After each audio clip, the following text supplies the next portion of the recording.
New WCHB, Detroit's gospel station. Now, stay tuned for our half-hour John Telford Show, coming to you live Saturday mornings at 9:30 a.m. and Monday evening at 6:30 on tape on WCHB AM 1340. Dr. John Telford is a former Detroit Public Schools superintendent, former world-class athlete and conqueror of Olympic champions, a championship track coach, poet, newspaper columnist, longtime civil rights crusader, and the author of 6 Detroit-oriented books: The Poet Emperor of Earth, What Old Men Know, Creative Insubordination, The Will Robinson Story. You like your countdown, what is it, 1 minute or 2 minutes before the close? A Life on the Run. All of his books are available at Barnes & Noble or on Amazon.com or by calling 313-460-8272. That's 313-460-8272. Dr. John Telford has been called a legend and also a lightning rod for controversy, a recipient of the City Council's Spirit of Detroit Award and the Joe Louis Foundation's Spirit of the Champ Award. He was named Wayne State's Alumnus of the Year in 2001, and a Detroit track was named for him. His website is www.alifeontherun.com. That's www.alifeontherun.com. His email is drjohntelfordedd@aol.com. That's drjohntelfordedd@aol.com. If you're listening on a Saturday, you can call into the show now at 313-837-1340. That's 313-837-1340. They hear you. Now, without further ado, WCHB 1340 proudly presents that crusading old native Detroiter, Detroit's very own Dr. John Telford.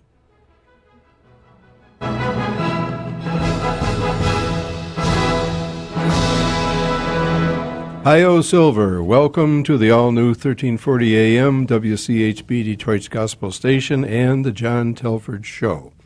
It is my signal honor today to have a superb poet in the studio with me today, Semaj Brown, and I'm going to be sharing some of her poetry and some of my poetry. She's going to be sharing it, and I'm going to be sharing it.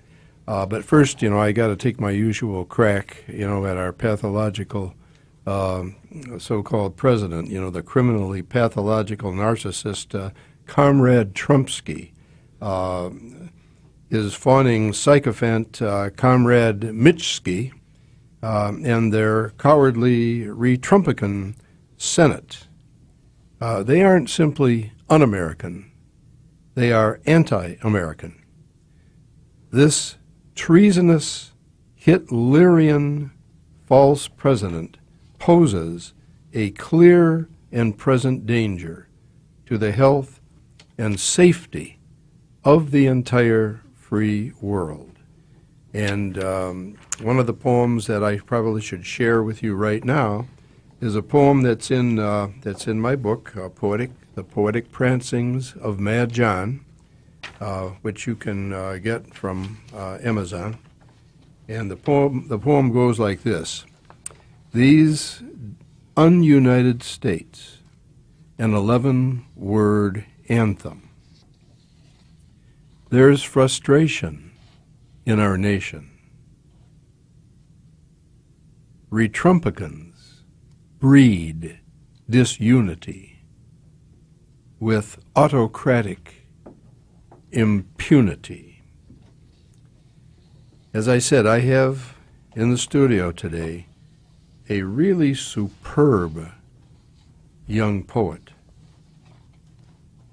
who has written an incredible book called Bleeding Fire, Tap the Eternal Spring of Regenerative Light. That's the subtitle. Tap the Eternal Spring of Regenerative Light. Conversations in Poetry and Prose. Semaj Brown is a poet. She's a playwright, she's a dramatist, and she's an educator. And Jackie Shelton Green, the poet laureate of North Carolina, wrote about Bleeding Fire these words. In her own words, Semaj Brown is a poet for suffocated voices. Not only does bleeding fire tap the eternal spring of regenerative light, open our veins on the page to resuscitate us all from a sweep of history that is searing and damning, but she shakes all the boundaries of what we mistake for reality. Semaj Brown's bleeding fire, tap the eternal spring of regenerative light, explodes with so much promise of how to sing back the dead on the brink of madness. This book is a collection of poems that become excavation, archaeological digs, unlocking, unearthing, unsettling the margins that conjure forth profound metaphysical mysteries. The themes of ancient metrics, middle passage resistance, black body representation, the tapestry of marginalized mapmakers, shapeshifters, musicians becoming magicians, and a testament of black love are served to us with reverence and purpose. Semaj Brown speaks to us through the dream of poetry, where the box of drowned eyes that talk from the grave usher in an underworld where we all learn how to bowl our names, how to howl our names, where we all learn how to howl our names backwards in the dark. How do you say your name backwards? You know, Naj Droflet. Naj Droflet. Inwarb Jamus or James. It would be James backwards. Yeah, it would be James. Semaj. It's James backwards. Semaj Brown speaks to us through that dream, howling our names backwards in the dark. These necessary poems teach us about kinship and all the secrets of gratitude and generosity. So, Semaj, welcome to the John Telford Show. It is indeed an honor to be here, Dr. Telford. I have heard so much about you and read so much about you, and to finally meet you and be on your show is a delight. And hello, listening audience. Hello, hello, hello. Greetings. Well, I've been reading your poetry, and you know, usually when I bring poets on the air, I do a poem and they do a poem and I do a poem and they do a poem, and but this time I really got to bring my best game here, you know, because I'm not even sure what poems I'm going to read yet that even match yours in quality. But why don't you give us a poem first? Why don't you give us one of your poems? I shall, and this is going to be an excerpt. My poems tend to be in long form. And so I'm going to excerpt this poem. It's called Wave Rock. Wave Rock? Wave Rock. Wave Rock, okay. You can't clock this rock. You can't stop this wave. You can't clock this rock. You can't stop this wave. I rock waves from the tears of screaming fish heads, rock slaves, from the jailed reflection of mumia, rock graves, from halitosis of invisible assassins. You can't clock this rock. And I flow with the dying in the sneeze of obscurity, while drinking salt sapphire of inferiority, while bowing to the sea mountain of my elegantly shrouded daughters. Oh, you can't clock this rock. You can't stop this wave. You won't clock this rock. You won't stop this wave. I rock waves, trail of tears, ocean skulls, 400 years. I rock waves, sweatshop houses, dye-stained blood for pretty blouses. I rock waves, migrant workers, multinationals, toxic servers. I rock waves, misogyny, violence, till it's quelled. I won't be silent. I rock waves, homeless madness, zero cradle, spiritual sadness. I rock waves, pendulum breeze, wind rocks, truth of infinity, truth of infinity. Wow. Wow. You see, listeners, why I really gotta come with with my best game. Okay, here's a quick poem by me. I call it Corporatocracy. Corporatocracy. Democracy, they tend to ban it all around our plundered planet. Let's band together to demand it back from bureaucrat and bandit. Okay, before we hear another poem by Semaj Brown, the great poet Semaj Brown, I better get this tape of Gloria in with my commercials. So let's have the commercials with Gloria on tape. She's out Good of Great town. God's Day to all you 1340 listeners. The Dr. John Telford Show is brought to you by the Detroit Native Sun newspaper, where you can find Dr. Telford's Telescope column and my column as well at 457-5944. By Randolph Law Group at 734 Bulldog, that's 734 BULLDOG. By V's Boutique for Ladies in the River House at 8900 East Jefferson, where Telford also resides, by writing it right for you at 341-2398. By the Michigan Chronicle at 963-5522. By Source Booksellers at 4240 Cass Avenue at 832-1155, where you can find Dr. Telford's books and many other great publications. You can also find Dr. Telford's books at Barnes & Noble and Amazon.com. Just simply type in Dr. John Telford. The fabulous student-driven Detroit publication Urban Teen can be yours. Simply stop by Urban Soul Restaurant on East Lafayette next to Chrysler Elementary School and pick up a copy. Your support is greatly needed to help us with the next edition. Also, you can email me at urbanteen@yahoo.com to get an article or ad in the next edition. Now back to the champion of track and the master of education, Dr. John Telford, and his insightfully informative show. Take it away, Doc. Thank you, Gloria, and that was Gloria on tape.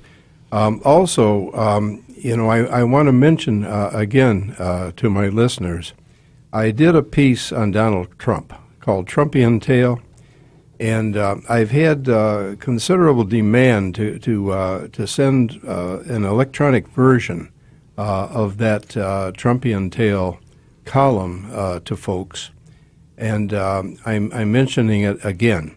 A congresswoman and a senator have been distributing it in electronic version to members of the House and Senate, and I'm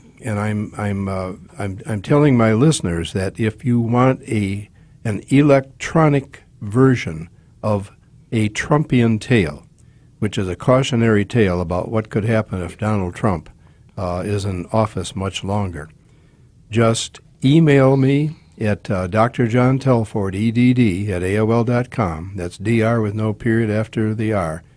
Dr. John Telford, EDD, at AOL.com. Or you can call me at 313-460-8272. 313-460-8272.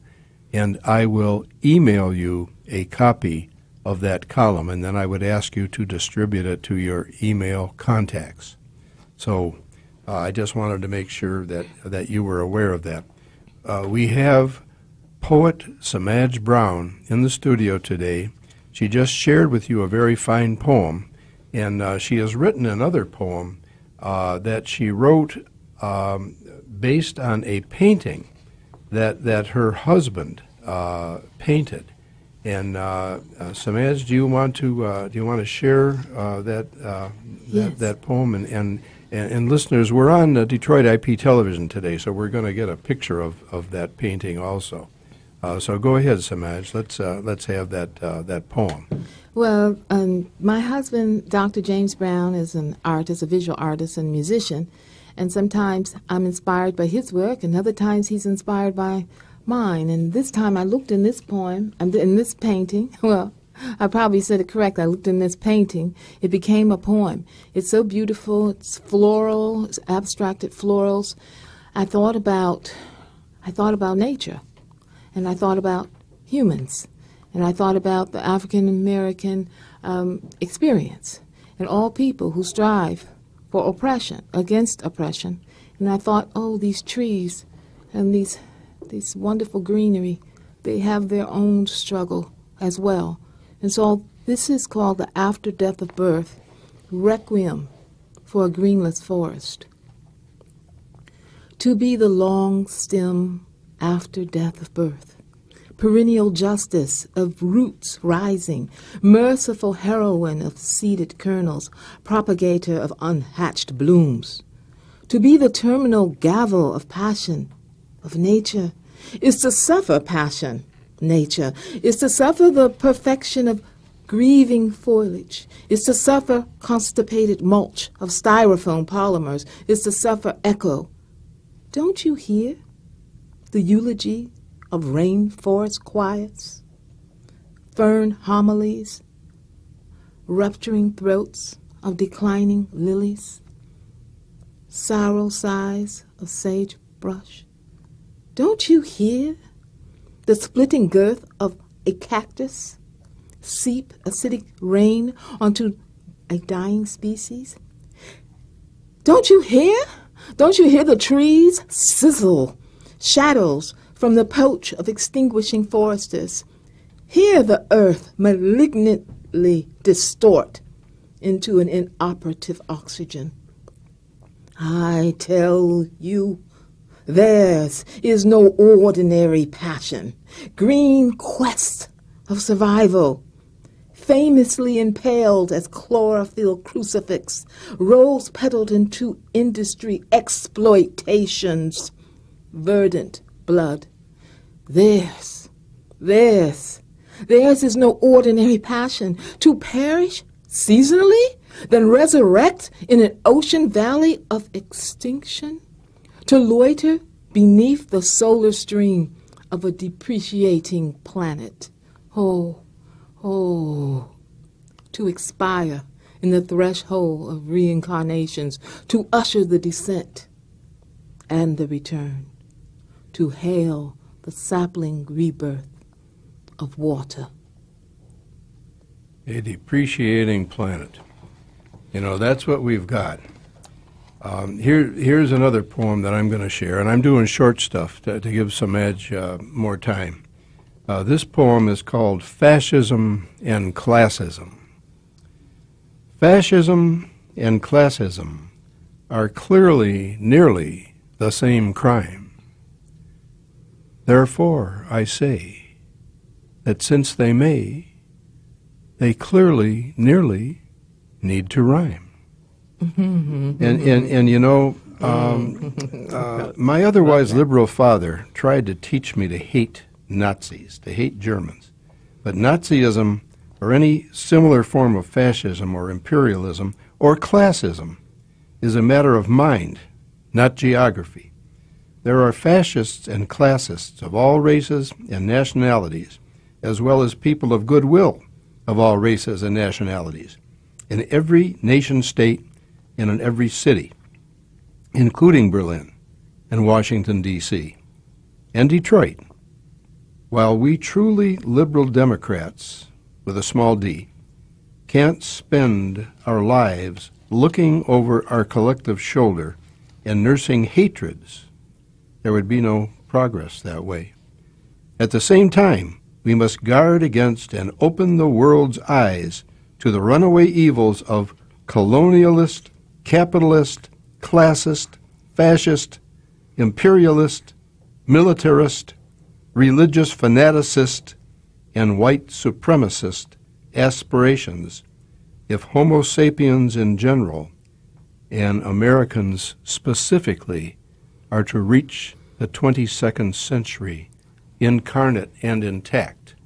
And we're in real danger, folks, with this crazy president we've got in there right now. And I don't want to launch into my usual diatribe because we've only got half an hour on this show, and I've got Semaj Brown in the studio, and she's a superb poet, and that's why I've tried to bring my best game here, and she's going to share another of her magnificent poems with you right now. This piece is called Cass Tech Fish Eyes. And I'm a graduate of Cass Tech, and it was a wonderful, wonderful institution. But I also... No question. I'm kind of elitist. I came out of Northwestern and Denby, but we had some good kids that achieved too. But Cass Tech, man, Cass Tech and Renaissance, those are the parade schools in the district right now. But I asked the question in this poem. It's rather lengthy. I'm going to do an excerpt. But I asked the question, why can't all the schools be like Cass Tech? Why can't they all be resourced? They can, with the appropriate leadership. Okay. And hopefully we're going in that direction now. I tried when I was superintendent, but I had the emergency financial manager breathing down my neck the whole time I was a superintendent. Oh, here we are. It was invisible, but my 14-year-old Frankenstein imagination could see it through these prophetic fish eyes. This imperceptible monstrosity, this thing, this it, locking gears in the vacant lot lagoons on East 7 Mile and Rhine across from Persian High, was invisible. I could see its ghost-like outline through the murky urban waters. This thing, this it, translucent monster killing machine with Medusa-like appendages, snatched that boy. Leonard, who lived 2 blocks down, you know Leonard, fed him to some unnamed out-of-sight entity.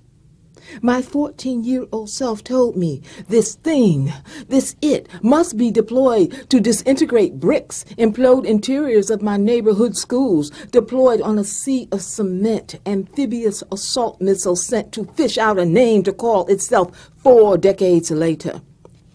A name like school to prison pipeline, a name like mass incarceration. But in 1974, this thing, this it, remained phantom anonymous.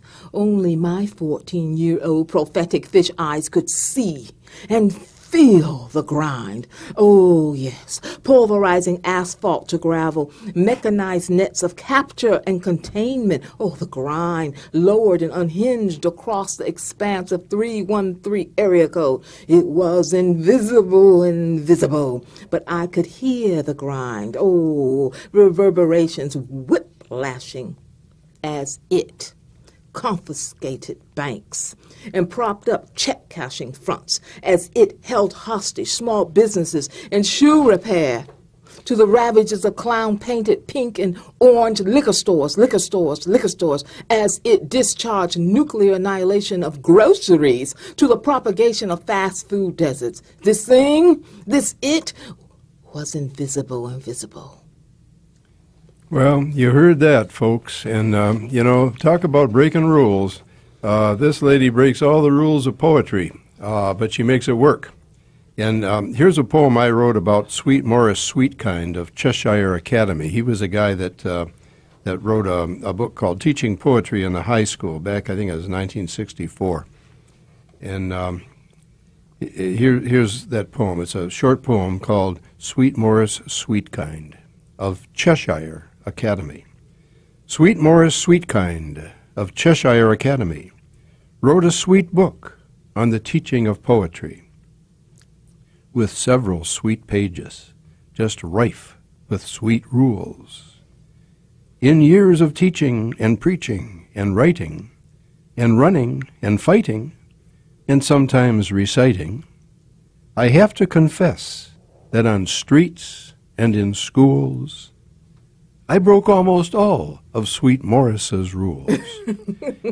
and we have a lady in the studio today that's going to share another poem with you that is a rule breaker. And this is Semaj Brown, poet extraordinaire. Semaj. Well, thank you so much, Dr. Telford. I'm going to continue Cass Tech. You see this thing, this it that was invisible?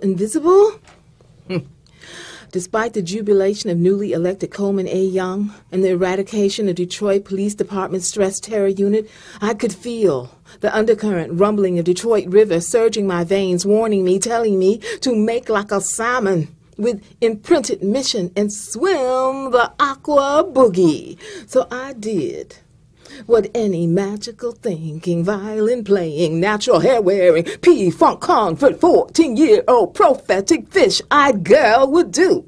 I dove, psycho alpha disco beto bio aquadulu, into the fire of Woodward Canal, my fro of fin-shaped blaze, southbound hydroplaning to 2nd Avenue, final watering hole of intellectual rigor, Cass Technical High School, the green and white oasis teeming with technicians, throngs of wide-eyed prophetic fish, neon-lit fishes just like me, streamlining, genuflecting to the spawning of knowledge, and mutating the ethnic cleansing legacy of its namesake. The radioactive regenerating generation had arrived. All right. Hey, you cast technicians out there, did you hear that? You know, I went and read my poetry at Cass Tech this year, and one of the young ladies, Cheyenne Loafer, has been calling in with her poetry, so I guess I inspired a few of them anyway. But you know, I'm going to kind of change the tempo right now because you know, usually I'm doing all my activist stuff, but let me share the poem "Live and Love." I wrote this poem in 2014. Live heroically. Love romantically. Live industriously. Love multitudinously. Live philanthropically and philosophically. Don't love misgivingly. Do love forgivingly. Plus love poetically. But never pathetically or parenthetically. And at life's pinnacle, don't become cynical. Throughout life's chronicle, live astronomical. Yet never, never, ever neglect to love. And you know, Beautiful. It's beautiful. I don't know if we got enough time for another poem from Semaj because, you know, her poems are long. But, you know, I'm going to share one of her poems because it's a short poem.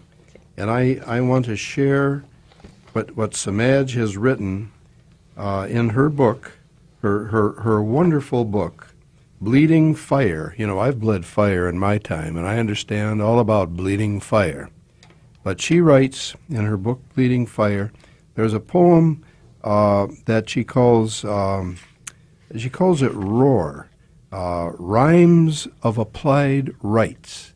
And I know I've only got 1 minute left, and I know that my engineer is going to give me the 15-second symbol. But I think I've got time to share with you a couple of the verses that she has in that segment of her book. And ROAR is the acronym, and she numbers these poems one through 11 Roman numerals, and here's Roman numeral 10. I am legitimate because I exist. I am valuable, the ancestor's gift. I am worthy, a girl who will build a better world for families to live fulfilled. You've been listening to Semaj Brown on the John Telford Show. I'm going to replay this show this coming Monday night at 6:30 p.m. Thank you for listening. You've been listening to the John Telford Show, coming to you live on Saturday mornings at 9:30 and Monday evenings at 6:30. That's Saturdays at 9:30 live and Mondays at 6:30 on tape. Contact Dr. Telford at 313-460-8272. That's 313-460-8272 to sponsor or appear on his show, or to get his best-selling books, which Huel Perkins, Jeffrey Feiger, Dennis Archer, and the Detroit Free Press have all called spellbinding and sensational. Also, it was the world-renowned Dr. Wayne Dyer who once wrote, John Telford has a warrior's heart and a poet's soul. Read Dr. Telford's commentaries on the schools in the Detroit Native Sun and the Michigan Chronicle. And be sure to tune in again at 9:30 a.m. Saturdays or 6:30 p.m. Mondays to hear the John Telford Show on WCHB 1340, your community ministry station, because you can never tell what the extremely outspoken Dr. John Telford will say next week on the John Telford Show.